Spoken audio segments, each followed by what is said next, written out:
Hello, everyone. Welcome. I hope you're enjoying your lunch and coffee and conversations with friends. I'm really looking forward to this conversation that I'm going to have with a new friend Thank that you. I've just made. Natarajan Chandrasekaran is the chairman of the board of Tata Sons and the holding company and promoter of more than 100 Tata operating companies. You all know his background and his resume. I don't want to spend too much time talking about that.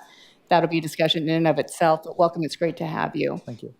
You have co-written a wonderful new book called Digital Nation, and I hope all of you, if you haven't picked up a copy, there's one out front. We're going to talk a little bit about the book. We'll talk about news of day. We'll talk about India, and then we'll open it up at about 1:30 for questions from the audience. Just so you know, everything here is on the record, and it's going to be an interesting conversation. So I'm happy to be with all of you here today. My name is Biana Goladriga, by the way. I'm with CNN. Nice to meet you. So I want to start with some of the economic headlines out of India, and it's going to relate to the book in the sense that India has just now surpassed the UK and France as the world's fifth largest economy, with a GDP of 2.94 trillion. Uh, in a new report, it also suggests that India continues to develop an open market economy. That's the positive news. The not so optimistic news, however, is India's real GDP growth. It is expected to weaken for the third straight year from 7.5% to 5%, an 11-year low. And India's unemployment rate has reached a 45-year high. A lot of questions as to how to marry the two, a growing economy, lots of internal problems and structural problems, and the role that technology can play in that. And that's where this book comes in because you really address it in a two-pronged approach. It's a twin challenge troubling India. Talk about how you address that in the book. Okay. I think it's a big commentary that you gave. So we can talk about the economy a little bit later. Let me talk about the book in the larger context of technology, India, artificial intelligence, and the general fear that AI will take away jobs and so on and so forth. I think if you look at India, I've been reflecting on this for a very long time because all my career I ran a tech company. So I only applied tech to solve either business problems or large scale public sector problems and public services delivery and so on. I also grew up in rural India, and so I have observed so many things for the last 3 decades. And largely, all of India's problems, according to me, can be grouped into two categories. One category, I call it access. The second category is jobs. When I say access, it comes from the fact that we have a lack of everything. You take doctors, we have shortage. You have teachers, we have shortage. At this any point in time, we have a shortage of 400,000 teachers. Our yearly need is 40,000 teachers. If you take doctors, it's 600,000 shortage of doctors, 2.5 million shortage of doctors. We are below the global average, whether it is doctors or teachers to a patient's ratio or ratio with students. And judiciary, we don't quite have the number of judges we need in the country. I'm told that we need about 70,000 judges, and we have probably one third of it. So you take infrastructure, we have shortage. We have hospitals, we have shortage. And on the other side, we have a lot of talent. You have 90 million people entering the workforce by 2030. Every month, close to 1 million people coming into the workforce. Okay, and it's going to be there for next 10 years. I think basically in the next 10 years, we will need about more than 100 million people coming into the workforce. I think if I'm right, the China number is about 23, 24 million in the same period, and the US is about 10 million. So you see the scale. So if this is what the two problems are, you would have thought that we would have managed it in such a way that the supply and demand meet each other. There's a lot of demand and there's a lot of supply, assuming that if you have the right human resources, you can solve all these problems. Right. But I think over the years, we seem to be trying to solve both the problems in two different ways. So, the idea of the book is how do you connect the access challenge and the jobs challenge together? So, you solve both problems so that they meet each other. The basic principle is that if you take the access side of thing,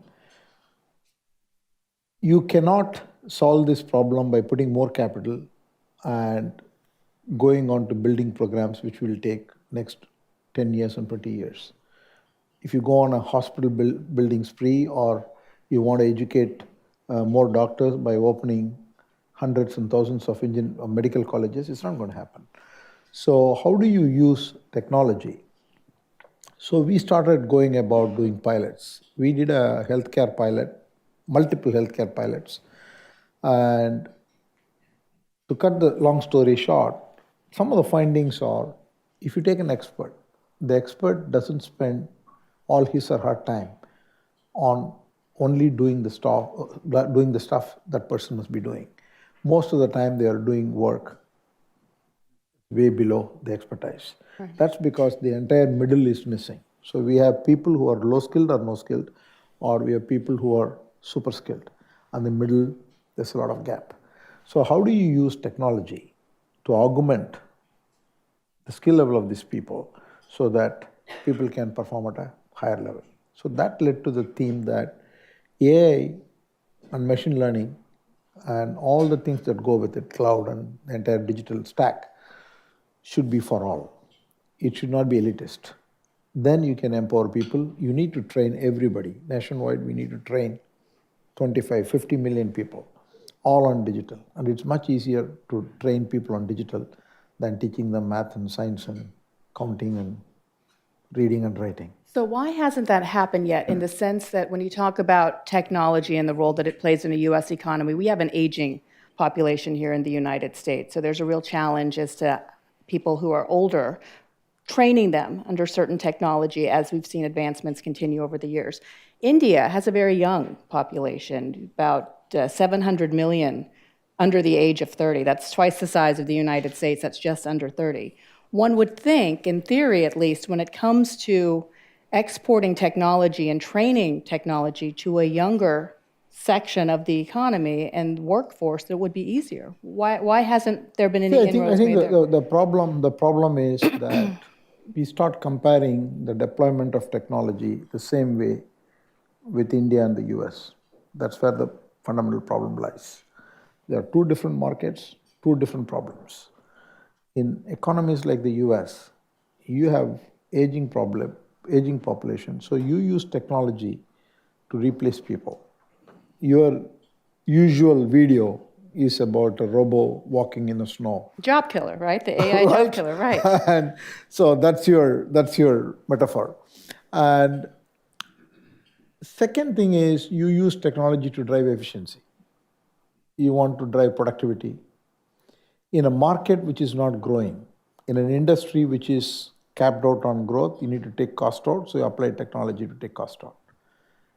The fundamental difference in India is that the market itself is not there, because the access is not there. The moment you create the access, the market develops.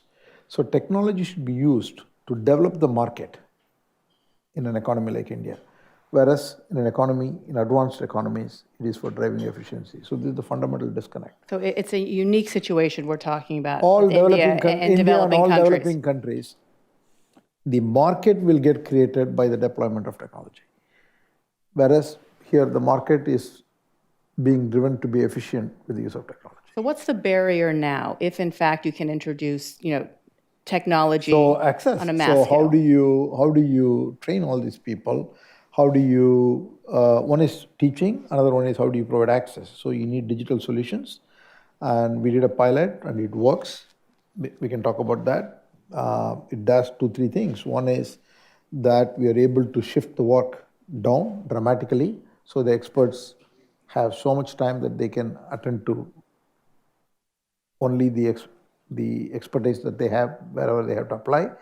Creates a lot of mid-level jobs. And then we are able to dramatically increase the skill level of the people with no skill and low skill. and we are able to reach people, and we are able to go to people in rural areas where there is no facilities. We are able to reach people because everything is on a cloud, everything is on, Right. You talk about the disparity, and there's a lot focus on income inequality in the U.S. It's a big theme of the election here.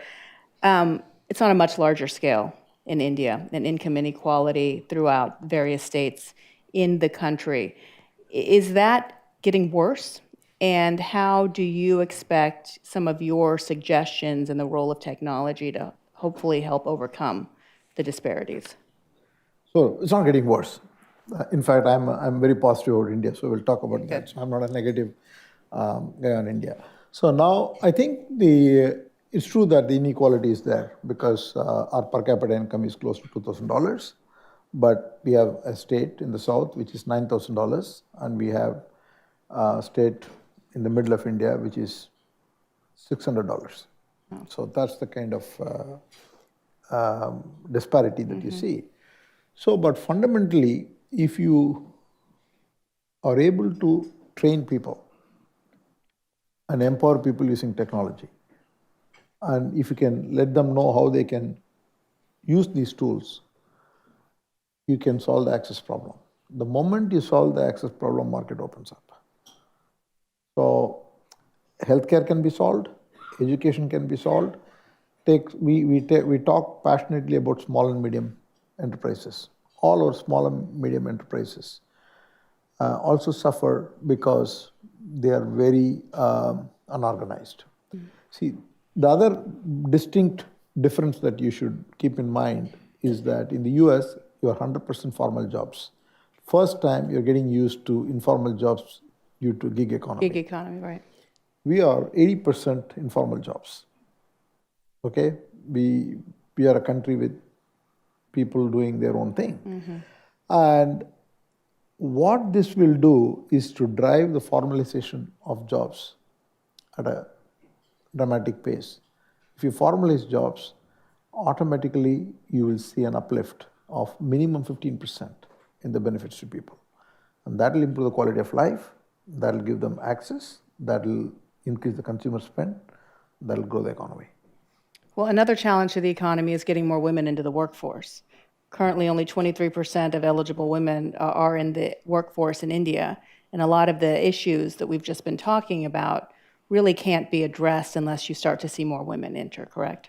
Yeah, that's a big problem because if you take our economy,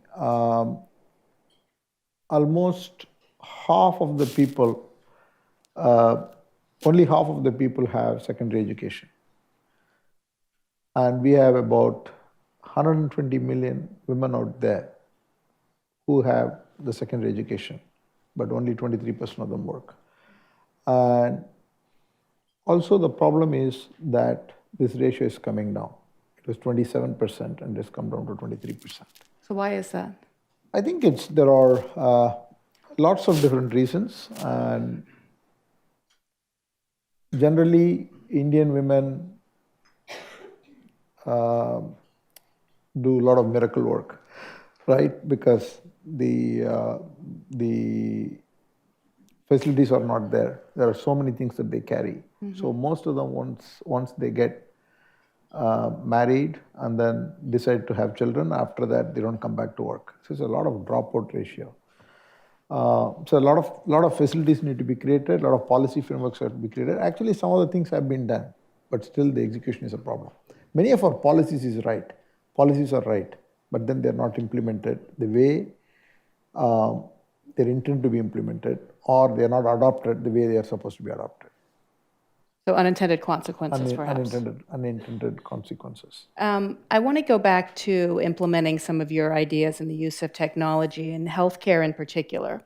There's a chapter that you opened the book with where you focus on a middleman who basically drives his car to the center of town, and people from various areas come near and far with their medical problems, and he helps facilitate them to various doctors or receive the health care that they're looking for and in search of at the time. That seems very primitive, right, at this day and age. And when you're talking about the introduction of technology, the need for more doctors, Talk about the pilot program in Kolar and how that can help sort of rectify the issues facing the country. Kolar is a district outside Bangalore. Most of you know Bangalore for software, but this is a district outside Bangalore. It's about 35 lakh people. That's 35 lakhs is 3.5 million. Yeah, 3.5 million people. And what we did was we created AI machine learning based software which can capture structured and unstructured data and created a huge healthcare platform. And we created, we took over the primary health center, spoke to the government. There are a lot of, the primary healthcare is predominantly done by the government, most of which are dysfunctional in many of these states. They don't meet the basic criteria. They've got criteria like, minimum there should be 2 doctors and so many nurses, and there must be 4 beds and so on and so forth. Many of these criteria are not met in many of these hospitals. So we took over the hospitals in this district, and then we applied the technology. And then there are low-end workers called ASHA workers who basically interface with the patients, and we kind of trained them on digital. We gave them an iPad, and then we created a middle skilled people. We call them digital workers, and basically gave them the tools that are required and the screens that are required so that they can take, whenever the patient comes, first registering the patients and going through the entire standard operating procedure and taking all the data so that finally when the patient is ready, the patient goes to the doctor. Doctor has all the information because in the cloud, so it appears and the doctor actually spends minimum amount of time. We were able to increase the productivity of the doctors by more than 50%. And we were able to register all the people in that district into the system because we will proactively reach out everybody to come into the registration. And the most important thing is because these primary hospitals are not functional currently, most of these people end up going to either private clinics or go to the tertiary hospitals. So the tertiary hospitals are overloaded. But what we're able to find is that most of these people who come there have a basic fever or a viral or, Right. they just needed to be spoken to half the time. Not an emergency. Not an emergency. So a huge drop off upstream. And could this program be scalable? Yeah, absolutely. Absolutely. I think this whole program can be scalable. All we need is we imagine a situation where all these primary healthcare centers are beautifully connected and there are many different ways it can be implemented. But the point is the healthcare is a state subject. So you've got to deal with every state. There are implementation issues and there are regulatory issues. So what can be done by technology? What cannot be done by technology? You have to be a qualified doctor to do certain things. So when you go into the details, there'll be I'm pretty sure there are more things we'll find out. But those things can be overcome. And two, three things we will be able to achieve. We have extrapolated the number of doctors that we will need by 2030. Whatever is the shortage, 80% of the shortage will be met if you implement this without adding more doctors into the system. Second thing is that we will dramatically decrease the gap in the ratio between patients to doctors because many of these problems will be taken care by the lower level people. And we will additionally create 1 million jobs only in this sector. That's very promising. Yeah. I wanted to ask you one of the questions I had here. This is one of the benefits of having time beforehand to chat because I was going to ask the role that some of Modi's policies had played in some of the visions that you have going ahead and recommendations in the book and his views on some of the recommendations you've discussed with him. You had a conversation with him about the book, Yeah. and he seemed to sign off on everything.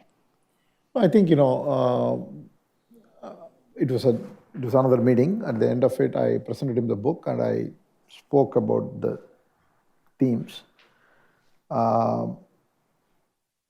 He bought into the whole idea. And then immediately he agreed to launch the book. In fact, he was kind enough to launch the book at his house. I think he fully gets it that most of our problems can be solved only by bringing technology. What we are saying is pure technology for the sake of technology will not work. Technology and humans, AI and human, have to work together, and there is a way it can be done. And the fundamental difference is that digital will enhance the productivity of people, it will create new jobs, and it will provide access to people to things that otherwise they have been deprived of for ages, and it will take a long time otherwise. And he gets the concept. He appreciates it. In fact, I would say that I was quite fascinated how he spoke about the concept in the launch. He interpreted it in a way that you couldn't even, right? Yeah, because he was more coming from practical social angle and how it impact different sectors. I think he spoke extremely well. It's there on YouTube. So. And I want to ask a few more questions about Modi and sort of the current dynamics at play within India now. But before we get to that, there's been a lot of renewed focus, and I want to say one of the themes recently at Davos has been the talk of stakeholder capitalism. And that's happening both in the US, and you have the Business Roundtable, and people like Larry Feek really addressing that. From your perspective, as somebody who's been embracing this for a long time within the company, what does it mean and how sustainable is it? Because it all sounds great on paper, but it's the implementation of it. I think for us, this is the only way we have functioned as a group. Our group has done so many things for the last 100 years, or more than 100 years, 150 years. In fact, the 8-hour work day was introduced by Tata Group in the 1914. Maternity leave was introduced in 1915, 17. Something like that. Employee insurance was introduced in the around the same time. And then creche for bringing children for working women was introduced in Tata Power Company in 1910. So there are so many things, the social policies were introduced, and the group is known for the stakeholder capitalism right from the word go. In fact, the famous story that I would say is that in 1946, our then chairman was standing in the Munich railway station, and this German company called Cross Murphy. So the board members were there. They approached him and then said, we have all these engineers, and they don't have any work here due to the war.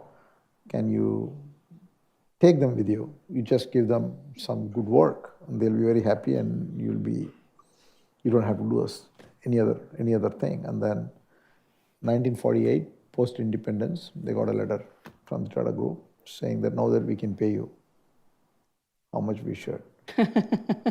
So I think the responsibility and commitments and being fair. When I say stakeholder capitalism, just not only employees, the societies, but even beyond that, doing the right thing has been in the group. And I don't think it's difficult to do. I feel that if you do it that way, it's cheaper, because otherwise you're fighting it all the time. In fact, you get better goodwill, and it's not. So in India, we have a law now, 2%. Right. Every company has to contribute 2% of pre-tax profits. It's something that's being discussed at least. We'll see if it's implemented to that degree. No, it's implemented in India. No, I'm talking about around the world and in other companies. We have a visit planned between President Trump and Modi this weekend, I believe. And I grew up in Houston, so I covered Modi's trip to Houston, the Howdy Modi trip that they really seem to embrace him wholeheartedly in Texas. And the two leaders were holding hands. Now we've got round two with Namaste Trump. What do you envision coming out of this meeting? The president clearly wants some sort of trade deal announced. There had been tensions between the two countries over trade for the past couple of years. Do you envision a trade deal of sorts? Anyway, the president has said that the trade deal is going to happen post-elections. Well, we'll see. We'll see. It's a matter of whatever he's tweeted. Much. Yes. I'm not expecting much. Not expecting much. As far as some of the... Maybe some sort of a trade deal, but not the whole length. Not the whole length. Something on paper, something he can tweet about. Maybe some quick wins, maybe. Is Modi has already promised to buy some aerospace equipment from the U.S., so maybe that's something that the president can anticipate and be happy about. How is the country prepared for the coronavirus? You talk about the deficiencies that you currently see in healthcare. For a pandemic, it's not been labeled a pandemic officially yet, but it looks like we may get there at some point. Is India prepared? My view on this is, luckily for us, we're not impacted. We have 2 or 3 cases reported in Kerala. Let me say this. If it is coming from outside, we're pretty good at handling it at the borders. We are fine with that. We know how to check, how to quarantine and all that. If something like this had happened internally, I'm not so sure how we will handle it. You know what I mean? If something had broke out within India, right, then it would have been a much, much, much difficult problem. But this wasn't in Wuhan, if this had come originally. Something like that in India, right. Then it would have been extremely difficult.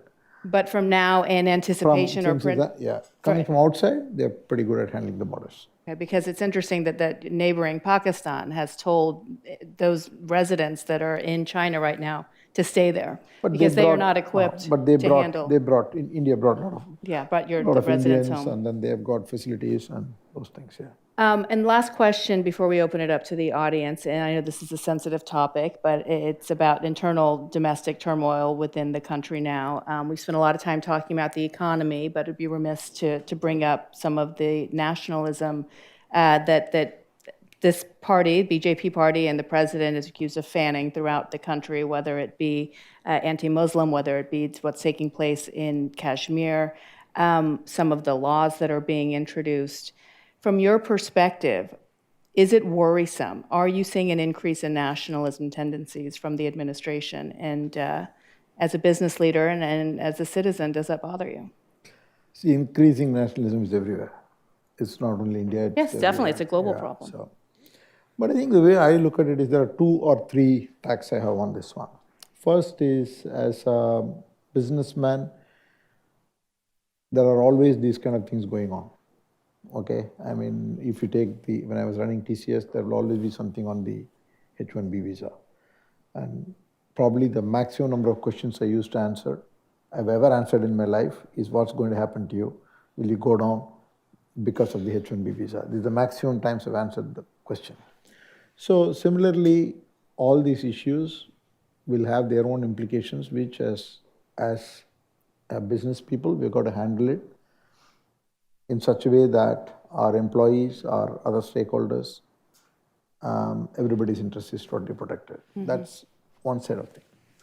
The second answer I have for you is that if you take any one of these issues, all of these issues are vexed issues in India. They've been there for a very long time. We are a very diverse country. We are a very complex country. The whole Kashmir Article 370 has been there. It's been a issue since independence. And BJP's position on this has always been clear, that they will repeal it. It's not the first time they said it. They would have done it in 2004 when they were in power. So similarly, if you take the Ayodhya temple, which is being talked about, where the Supreme Court came up with a judgment, it has been there, I think, 1500s maybe. It's been there for a very, very long time, and their position has been known. So if you take any one of these issues, there are 3 or 4 tricky issues which are issues that need resolution, but everybody was kicking the ball down the can. And these guys had gone to the election saying that this is what we will do.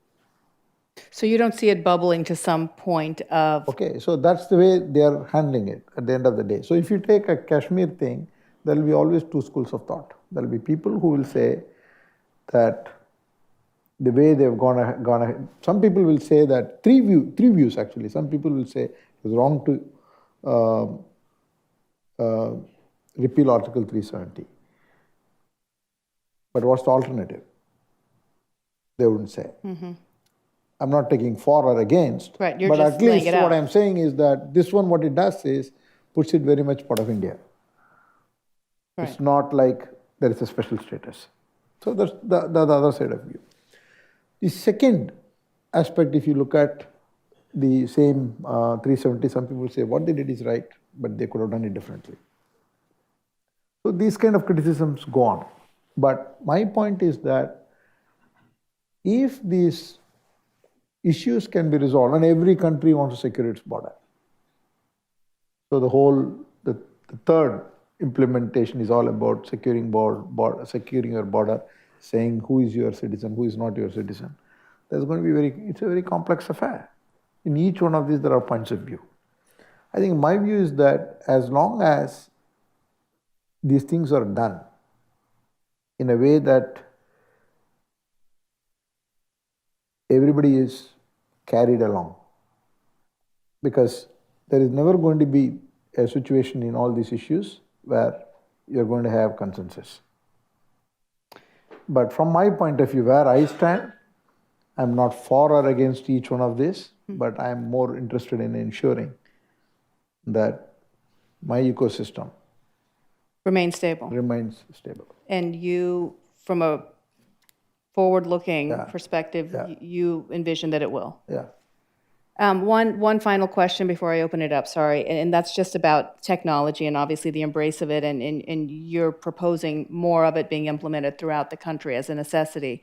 There was just a new law that was proposed, the first law of its kind, the data protection law, and this raises the question of who owns the data, AI, facial recognition technology, something that's being discussed in China as well and other countries. Does that concern you at all about data privacy and the role? It's not actually. I think we are unnecessarily trying to solve this problem in a very simplistic way. There are two kinds of problems. One, the physical problem. Another one is the digital problem. The physical problem, everybody knows, and that who can come in, who cannot come in, visa, work visa, Right. all kinds of stuff. So the whole protectionism around movement of people. The second one is the digital problem, which is the data problem. And data has got three problems. One is the data privacy, data localization, and data residency. And we cannot solve it in a uniform manner because the trust levels between countries are different, the same way as your movement of people. And there are nations between whom you have clear agreement, people can come and go.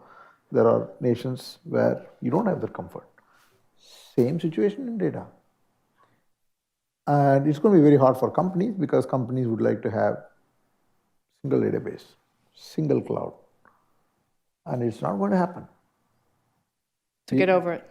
Yeah, because it is the same problem.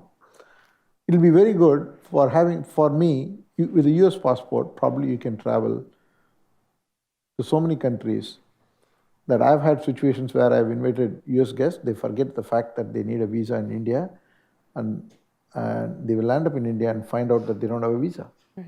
And they cannot enter the country because they're not used to that. Whereas with Indian passport, we travel to most part of the world with a visa. Right? The same way, the data situation is going to be difficult because with some countries you will not trust, so you will not share the data. Well, for those in New York may not have global entry access either, so I mean, so this is going different to be approaches. So this has to be solved. This can be solved, but we have got to recognize the fact that data privacy can be uniform. I think Europe has got a very taken the lead actually. In some countries, we are all behind. I feel. I think the European model. Like the European model? Whether I like see in regulations, the question is not what you like. You want stability. Right. I'm just saying, or what tell works. me what it is. And what works. Yeah, what works. Yeah. Tell me what it is, and this is what is allowed, this is what is not allowed. That's fine, I'll deal with it. The problem is when you don't take a decision, you just keep moving. Yeah. And so data privacy will get sorted, and data localization and data residency, there will be multiple implementations. Okay. On that, let's open up for questions over here. This gentleman. Thank you, sir. I'm David Braunschweig.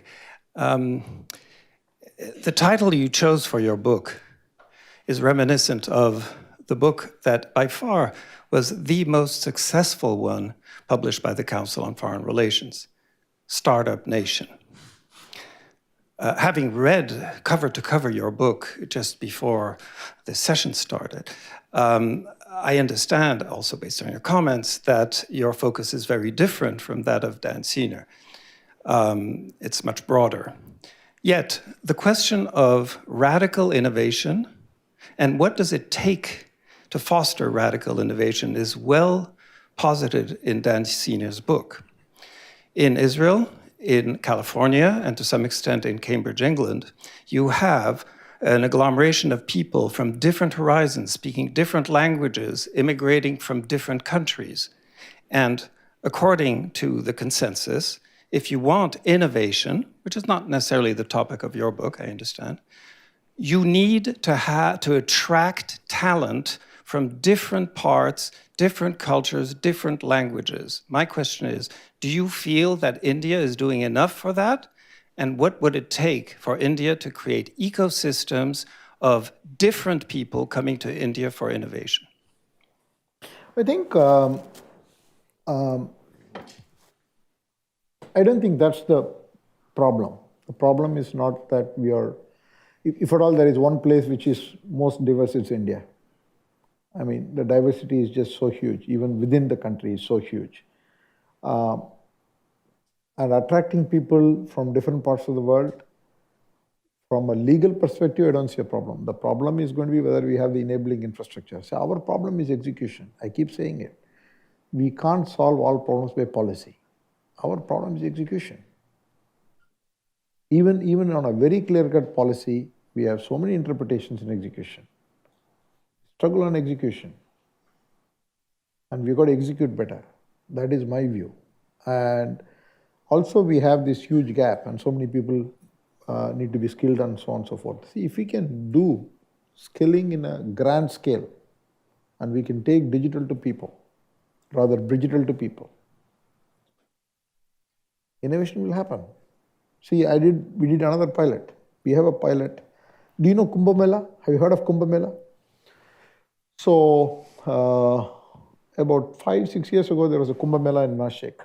This Kumbh Mela is a festival where people come and take a holy dip in the river. During that period of Kumbh Mela, in this small place, 30 million people come in.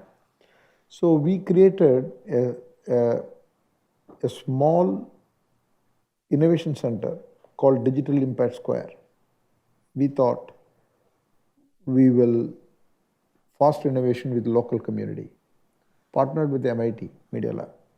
So we got MIT Media Lab and some TCS engineers, but all the people who will build the app and solutions for the Kumbh Mela were all people from the local community.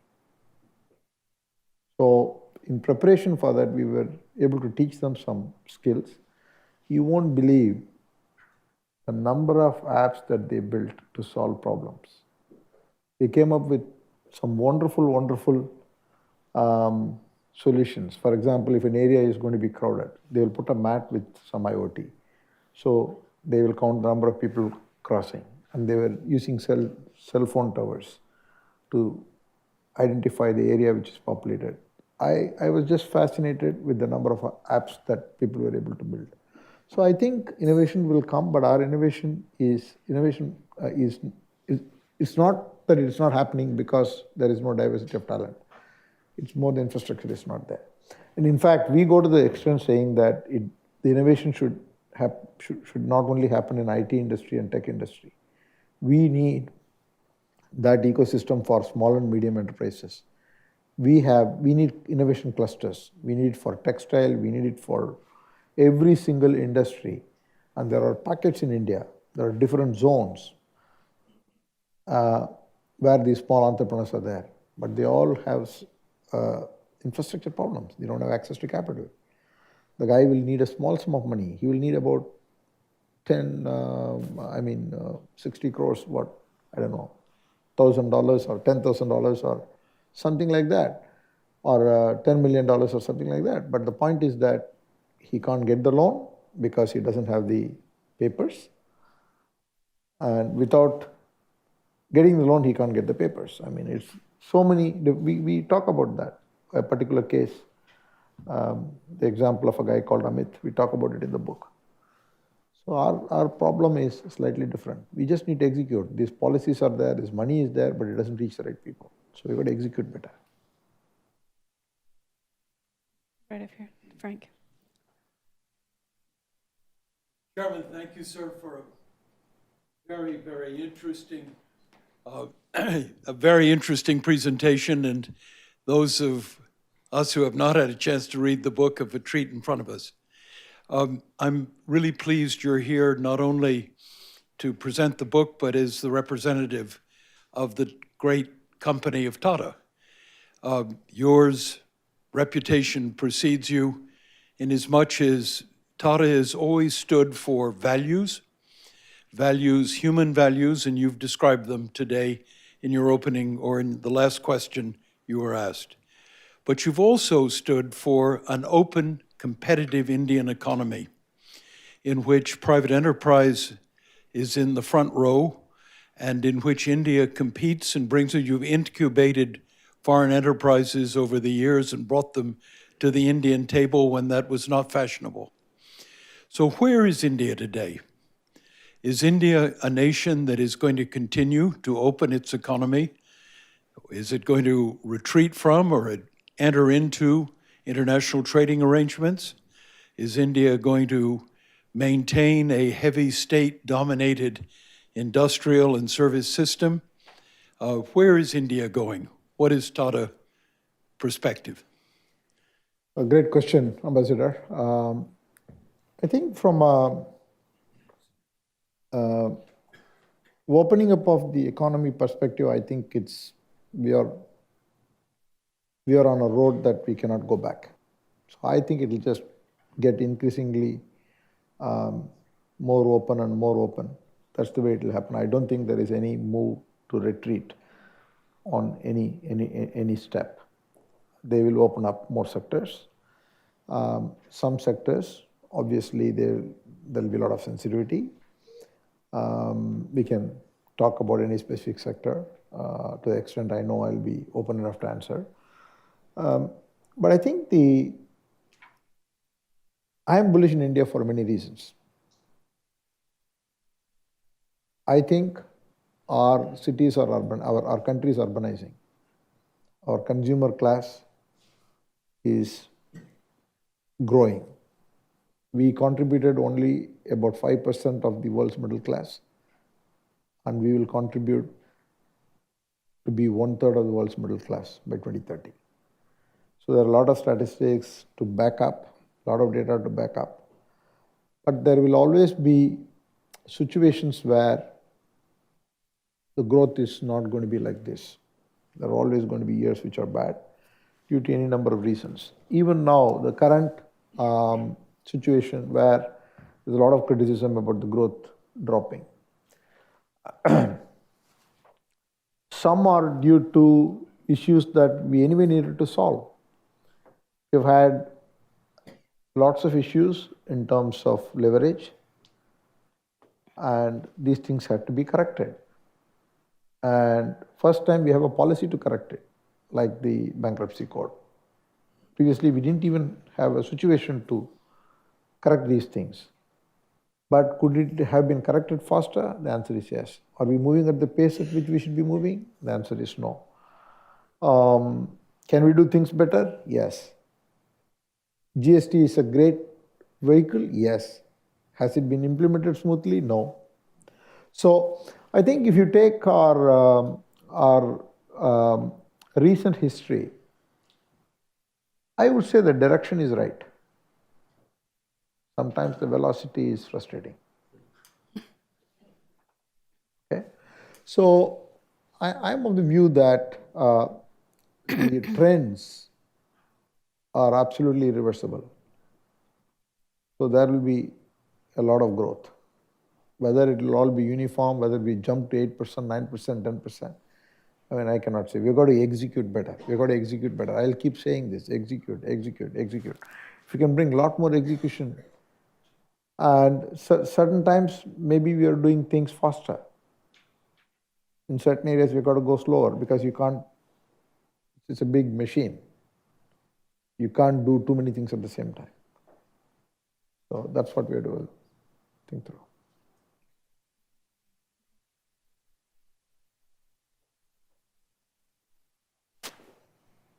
Steve Hellman, Mobility Impact Partners. As we look forward in the 21st century, obviously India is going to play a significant role. Do you see specific areas where India can actually take a world-leading role in emerging technologies, especially coming from your own personal perspective? The 21st century is all going to be about artificial intelligence or machine learning or healthcare innovation or Industry 4.0. Are there areas where you see India emerging as a global leader to define technology path forward in some of these different sectors?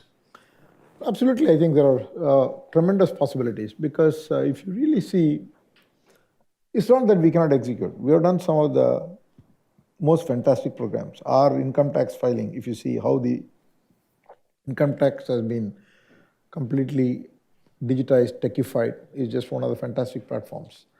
Our Aadhaar unique identifier, how it has been rolled out. These are all very complex programs, large-scale programs have been done. In fact, how our elections are conducted. So there are many things we do well. It's not that we don't do well. We have got a lot of programs, public programs, which we have been able to implement very well, but we don't seem to have a consistency.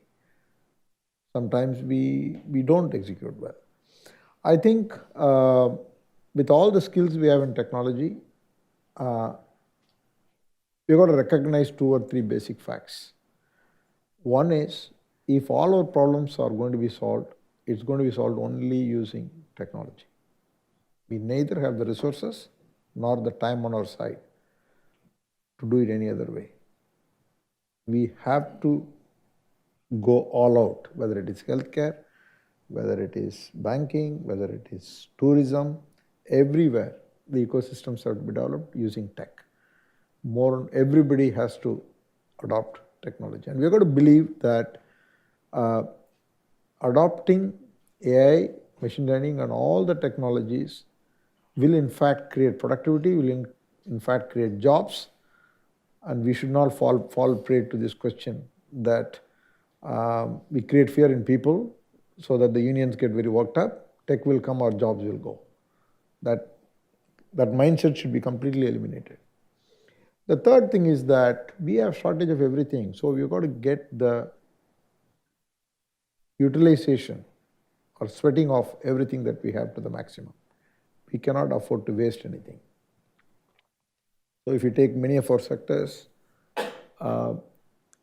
because of disputes or because of NPAs, many of our assets are not functioning. We cannot have the situation.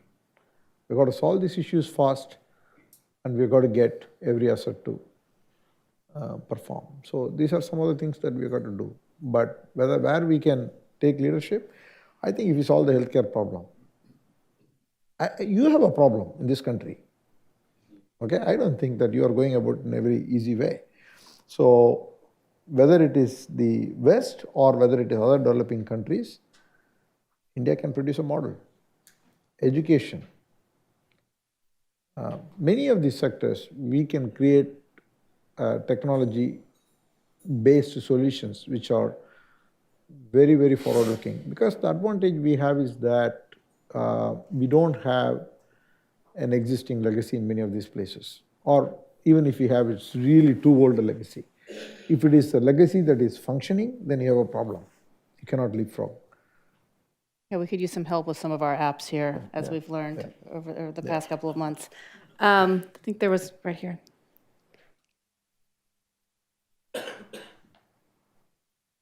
My name is PJ Joekar from Citigroup.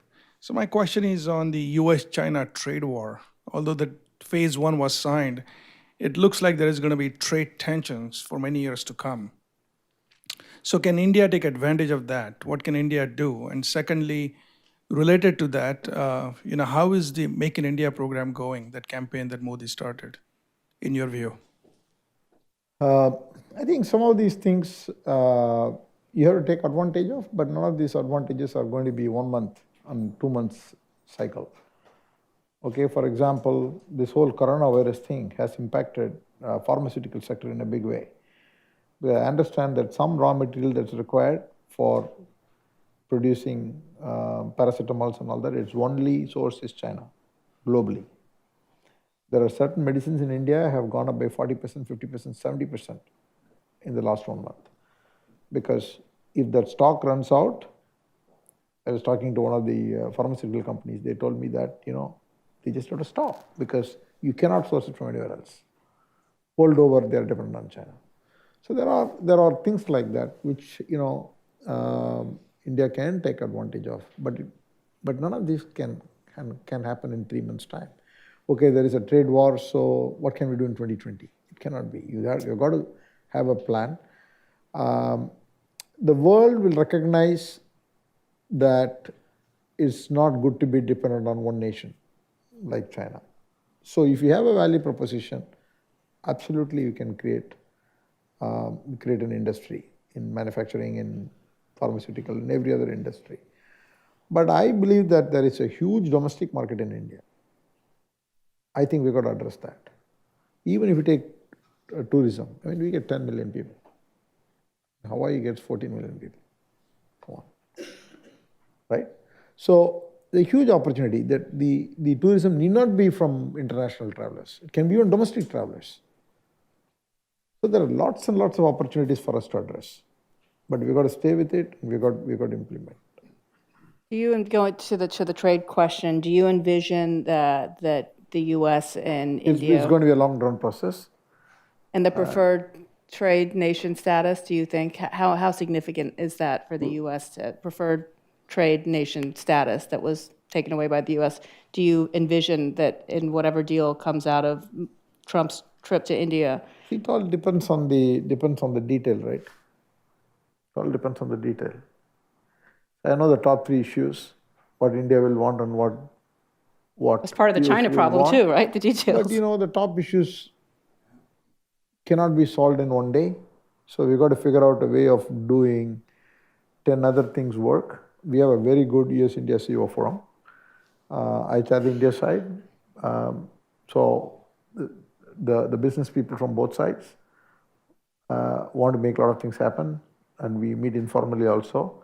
So I think there is a lot that can happen between India and China, India and the United States. Because the people like each other, people work with each other very comfortably, so it's not difficult at all. But there are going to be always 1 or 2 vexed issues. So we shouldn't bring those vexed issues as the number 1 item on the table, then we don't make progress. Baby steps. Better Right? than nothing at all, right? Get the remaining done on the big issues, keep the dialogue going. That's only the way. Thanks very much, Mr. Chairman. Nat Cohan from Environmental Defense Fund. I have a question that touches on many of these issues around access and leapfrogging legacy and its energy, and specifically energy and in the context of climate and air quality. I'm curious about your thoughts on applying technology, thinking about access and so on to meeting India's energy access challenge and doing it in the context of the global crisis on climate change, which is something that India has not contributed to, but which it will face significant impacts from. Thanks very much. I think energy is a big thing, big factor, and at least I can say that there's a lot of policy push towards the new form of energy, the green energy, and fully recognizing that sustainability is an issue. So India is not India is not debating or questioning whether it's a very important issue. India wants to do everything it can, but obviously it will negotiate a time frame, negotiate. I mean, again, the devil is in the detail, okay? And on the power sector, we have totally 330 gigawatts of power, and our incremental additions on renewable has been tremendous. People will always say, no, Prime Minister said it's 175 megawatts, and they've done gigawatts, and they've done 100 gigawatts. 100 is not a bad number when you have so much of thermal power. So it's a big push that's happening. At the Tata Group level, we are also shifting all our growth to renewable. And more importantly, we are also trying to do certain new types of solutions. We've come up with a renewable-based microgrid solution, which will produce from 30 kilowatts to 1 megawatt. And it can solve a particular village, the electricity needs of a village, sort of with a fixed number of households, with some small and medium enterprises. If you're able to, we are doing it in a village in Bihar, outside Patna, and it's operational, but we're trying to improve the cost structure, quality, everything we're watching. Then we want to scale it up. We're partnering with Rockefeller Foundation on this initiative. On the electric cars, we have taken the lead. We've created a Tata electric vehicle ecosystem. So we're going soup to nuts, and we are slowly expanding. So we believe that these are bets we have got to make, and we've got to solve. India will grow otherwise, because we are 3 million vehicles or 4 million vehicles. Now it will go to 10 million, 15 million. So if you don't get in early, I don't know how many of you know this. In 2000, India had more vehicles than China. When we were 1 million vehicles, China had 600,000 vehicles. You're about to have more China people is too. 24. Huh? You're about to have more people too. China has 24 million vehicles now, and we are hardly 3 or 4 million. So the good thing is that such an expansion has not happened. The positive way of looking at it. So if you can get the electric vehicles in, we'll catch the growth curve. So this is go ahead. Well, this is an issue you as a company are addressing head on, and other companies around the world continue to. I'm curious, with President Trump taking a step back and removing the U.S. from the Paris Climate Accord, given the amount of energy and effort that the Obama administration put in to having India join, have you seen any impact on the effort that the government has on prioritizing climate change in India? No. Indian. Regardless of whether the U.S. is participating. No. Indian situation is that India is very committed, regardless of the U.S. And we've got to convince the U.S. I think last question, right up here in the front.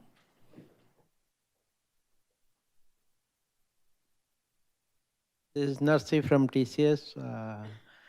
Given that technology is going to drive the future not only for India, for every country, do you think that the education system has to be completely revamped? And will the group do something on this? I don't know what we will do, but I think that we have got to teach the whole digital skills and other 21st century skills. We believe that digital collaboration, creativity, these kind of skills have to be taught early in life, and we've got to revamp our whole education system at every level, at the basic level, entry level, and even at college level. I think if you take a country like India, everybody wants to do a tertiary education. I believe that people have to be given different career paths. A lot of vocational have to be, and a lot of digital-based vocational training have to come in. So a lot of revamp is required for the education system, and I don't know what we will do. But the conversation we're having here in the United States as well, maybe not to the degree as India needs, but it's definitely a conversation we're having here. Okay, well, thank you. This has been a wonderful conversation. I appreciate it. It's a wonderful book. Rupa, your co-author there. All of you, if you haven't picked up a copy, there's one outside. You'll love the book. It's been a pleasure being with you. Thank you so much. Enjoy the rest of your day. Thank you. Thank you. Thank you. That was great. Thank you.